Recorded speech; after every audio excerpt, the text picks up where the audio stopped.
আল্লাহর নবী যা যখন যেভাবে করেছেন তা তখন সেইভাবে করতে হবে, এই কথা আহলে হাদিসরা বলেন। এটাই হলো তাদের দোষ। এরা বানাইয়ে বলে না। এতক্ষণ কথা বলা হয়েছে, এরা কেউ বলে নাই যে এই কথাটা আব্দুর রাজ্জাক বিন ইউসুফ বলছেন, এই কথাটা আব্দুর রহিম সাহেব বলছেন, এই কথাটা অমুক হুজুর বলছেন, অমুক কিবলা জান বাবা জান দয়াল বাবা বলছেন। এ কথা বলে না আহলে হাদিসরা, বলে। কিন্তু তাদের মধ্যে এই কথা বলার স্বভাব আছে না নাই? এ স্বভাব পরিহার করতে হবে। শুনুন শুনুন, বইটি লিখতে গিয়ে লিখেছেন সাধারণ লোকেরা এই বই পড়লে তাদের জীবনে কোনোদিন আহলে হাদিস হওয়ার প্রশ্নই আসে না। লিখছেন কি জানেন?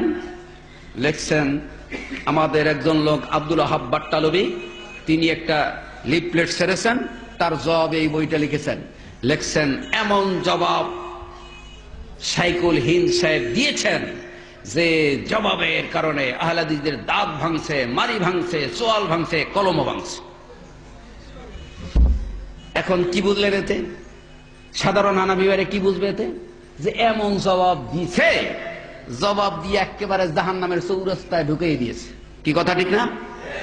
2 লাইন পরে আবার বলছে তবে রফুল ইয়াদাইন না করার চেয়ে রফুল ইয়াদাইন করার হাদিসের সংখ্যা অনেক বেশি। হ্যাঁ, মুসলিম জাতি আমি দেখানোর ক্ষমতা রাখি, নিয়ে এসেছি কিতাব, লেখছে ওপেন চ্যালেঞ্জ।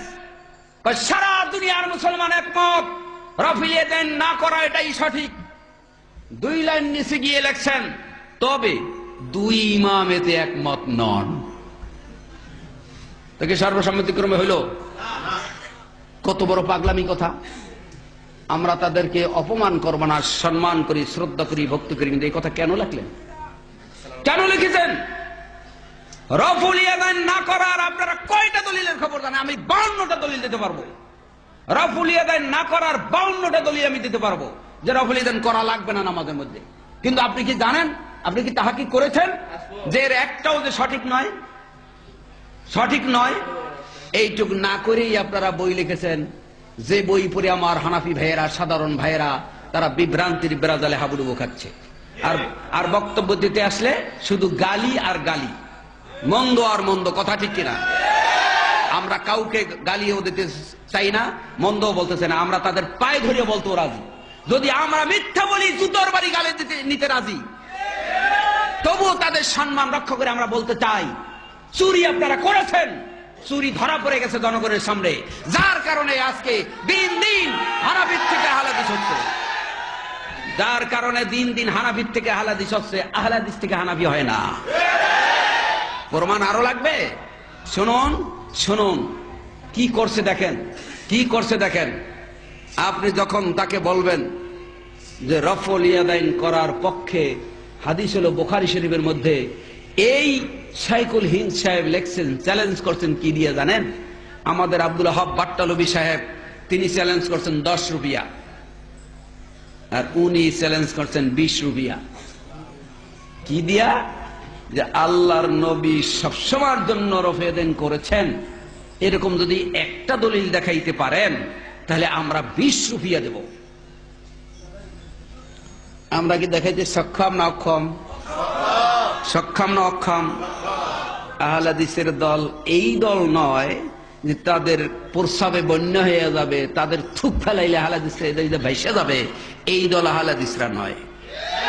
আহলে হাদিস try to go back to first principle and to restore the original simplicity and purity to faith and practices, emphasis accordingly laid in particular, excited veneration paid to them also make every effort to irrigated customs either to Hindu or non-Islamic systems.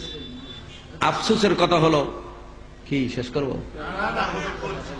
আহলে হাদিস ইহুদি খ্রিস্টানরা চিনল। ইহুদি খ্রিস্টানরা দি laden ব্রিল 2 একটি বই লিখলেন অক্সফোর্ড ইউনিভার্সিটি থেকে। সেই বইয়ের মধ্যে তারা স্বীকার করলেন যে আসলে মুসলমানদের মধ্যে দল 2টা, একটা হলো আহলুল হাদিস, অপরটা আহলুর রায়, এর বিপরীত আরেকটা হলো আহলুর রায়। আহলুল হাদিসের ব্যাখ্যা দিতে গিয়ে বলছেন ওই যে প্রথম প্রিন্সিপাল মুহাম্মদ সাল্লাল্লাহু আলাইহি ওয়াসাল্লাম, তার অরিজিনাল আমল যেটা, সেইটা যারা সমাজে বাস্তবায়ন করতে চায় তারাই হলো আহলুল হাদিস।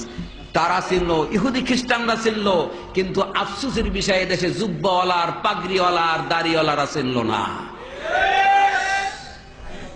কেন চিনবে? চেনে নাই কেন? এদেশে তাদের ভুল যদি ধরে একমাত্র আহলে হাদিসরাই ভুল ধরিয়ে দেয়, আর কেউ ভুল ধরে না। কথা ঠিক কিনা? দেখুন বইয়ের মধ্যে লিখেছে রফুল ইয়াদাইন না করা সকলের সম্মতিক্রমে এটাই সিদ্ধান্ত। রফুল ইয়াদাইন নামাজে বারবার করা যাবে না, প্রথমবার ব্যতীত। দলিল আনছেন, দেখেন দলিল আনছেন তিরমিজি শরীফের 159 নম্বর পৃষ্ঠা থেকে একটা দলিল আনছেন যে আব্দুল্লাহ ইবনে মাসউদ রাদিয়াল্লাহু তাআলা আনহু তিনি কি করেছেন? তিনি বলছেন আলা উসাল্লিয়া বিকুম সালাতা রাসূলুল্লাহ সাল্লাল্লাহু আলাইহি ওয়াসাল্লাম, আমি কি তোমাদেরকে রাসূলের সালাত আদায় করে দেখাবো না? এই বলে তিনি সালাত আদায় করলেন। ফাসাল্লাহ, সালাত আদায় করলেন।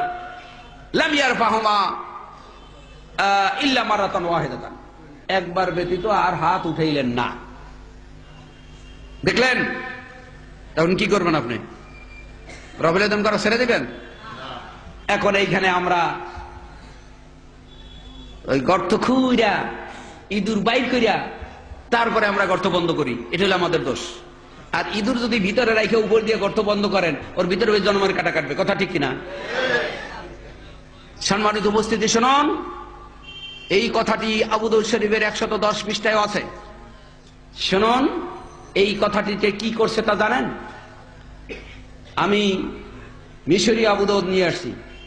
মিশরি আবু দাউদের মধ্যে উল্লেখ রয়েছে যে এই হাদিসটি সহিহ নয়, কিন্তু দিল্লির ছাপায় সহিহ নয় এই কথাটা নাই, কেটে দিয়েছে। কারা কাটলো? না, চোর না। কেন চোর বলবেন তাদেরকে? কথা বলবে সাবধানতার সাথে বলতে হবে। শুনুন, লক্ষ্য করে দেখুন কেটেছে কেন, কে কেটেছে, কি জন্য কেটেছে, এই ইঁদুর কারা? এই ইঁদুর আমরা গর্তের ভিতর থেকে বের করে দেখাই, এটা হইলো আমাদের অপরাধ। হে মুসলিম জাতি, রাগ নয়, গুচ্ছা নয়, রাগ গুচ্ছার কথা নয়। ইমাম তিরমিজি হাদিসটিকে হাসান বলেছেন। পৃথিবীর কোন মুহাদ্দিসগণ হাসান হাদিসকে সহিহ মারফু মুত্তাসিলের মানদণ্ডে গ্রহণ করেন নাই। এর নিচের লাইনে লেখা قال আব্দুল্লাহ ইবনে মুবারক قد ثبت حديث ما يرفع يديه هذا আমান কে ভাই জব তথা সালাত ওয়া কাব্বারা লিরুকুই যা রাফা রাসু বানা রুকুই, যারা রফল ইয়াদাইন করেন দাঁড়ানোর সময়, রুকুতে যাওয়ার সময়, রুকু থেকে ওঠার সময়, তাদের এই দলিলটা দলিল হিসাবে প্রমাণিত। ওই 159 পৃষ্ঠা এখানে এই লাইনের নিচের লাইনে বলা হয়েছে قال আব্দুল্লাহ ইবনে মুবারক লাম ইয়াসবুত হাদিস আব্দুল্লাহ ইবনে মাসউদিন। যারা আরবি বোঝেন ভালো করে বোঝেন, আব্দুল্লাহ ইবনে মুবারক ইমাম আবু হানিফা রাহমাতুল্লাহ যত শাগিদ ছিল সবথেকে পরহেজগার শাগিদ ছিল আব্দুল্লাহ ইবনে মুবারক। তিনি বলছেন যে এই আব্দুল্লাহ ইবনে মাসউদের এই হাদিস দলিল হিসেবে প্রমাণিত হয় নাই। খুলে দেখেন, যদি মিথ্যা বলি 100 জুতার বাড়ি নেব। পারবেন এরকম বুকে সাহস নিয়ে কথা বলতে? চুরিটা কোথায় হয়েছে জানেন? আবু দাউদ শরীফের এই হাদিসটি যেখানে লেখা, এই হাদিসটি যেখানে লেখা তার উপরে 18টি হাদিস বর্ণিত হয়েছে রফুল ইয়াদাইন করার পক্ষে। এই 18টি হাদিস চোখে দেখে নাই, এই হাসান হাদিসটাকে তাদের চোখে পড়ছে। তার মানে ওই 18টা হাদিস বললে আহলে হাদিসের পক্ষে চলে যাবে, আর এই একটা হাদিস বলে তাদের মাযহাব ঠিক থাকবে। এই জন্য